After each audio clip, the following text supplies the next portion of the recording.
இதனை வயிற்று பீசம், இருமல் முதலியவற்றில் கொடுக்க குணம் உண்டாகும். அதாவது இருமல் ஜாஸ்தியாக இருக்கிறவங்களுக்கு இந்த காட்டு சீரகத்தை வாயில் போட்டு மெண்டு அவங்க உள்ளே அதை இறக்கணும் அப்படின்னா அந்த இருமல் வந்து சரியாகும் அப்படிங்காங்க.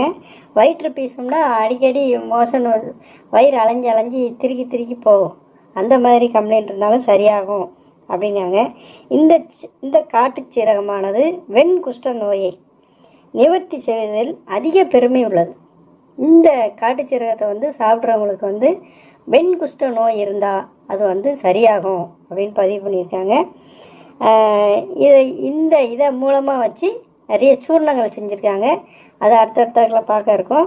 இப்போ இந்த காட்டு சீரகத்தை ஏன் நைட் நேரத்தில் தரமாட்டுக்காங்க, நைட்டு வேலையில் வந்து காட்டு சீரகம்னு கேட்டால் தரமாட்டுக்காங்களா, அது என்ன காரணம் அப்படின்னு கேட்டீங்க அப்படின்னா, இதை வந்து ஒரு சில துஷ்ட சக்திகளை போக்கக்கூடிய ஒரு ஆற்றலும் உண்டு.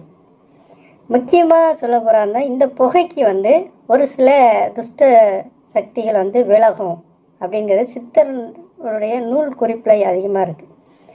அது போக என்னென்னா இதோடைய செடி இருக்குது பாருங்கள், இந்த செடியை வந்து அதாவது விதை போட்டு நல்லா வளர்த்து அந்த செடி இருக்குது பாருங்கள், அந்த செடி வீட்டில் இருந்தாலே இந்த ஏவல் பில்லி சூனியங்கள்லாம் இது வீட்டுக்குள்ளே வராது அப்படிங்கிறது ஒரு ஐதீகம் இருக்குது. நம்ம வீட்டில் வந்து துளசி மாடம் சிலர் வச்சுருப்பாங்க.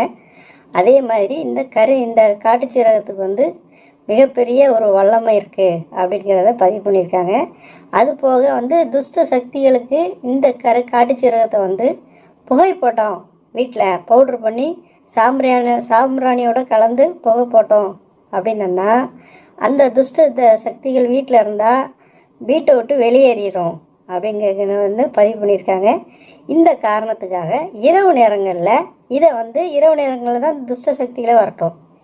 அப்போ வந்து இதை வந்து பேர் சொல்லி அழைச்சோம் அப்படின்னா அதோட பாதிப்புகளை வந்து அதிகமாக்கி விட்றக்கூடாது அப்படிங்கிற நோக்கத்தில் தான் இதுக்கு பேர் சொல்லி அழைக்க மாட்டாங்க. பேர் சொல்லி அழைக்காத மருந்தில் இது முக்கியமானது. இதுக்கு வந்து சனி ஞாயிறுன்னு கேட்டு வாங்க. நைட்டு வாங்கினீங்கன்னா பகலில் நீங்கள் வந்து காட்டு சீரகம்னு கேட்டு வாங்கலாம். அடுத்தது நம்ம அடுத்தாக்களை பார்ப்போம். நன்றி, வணக்கம்.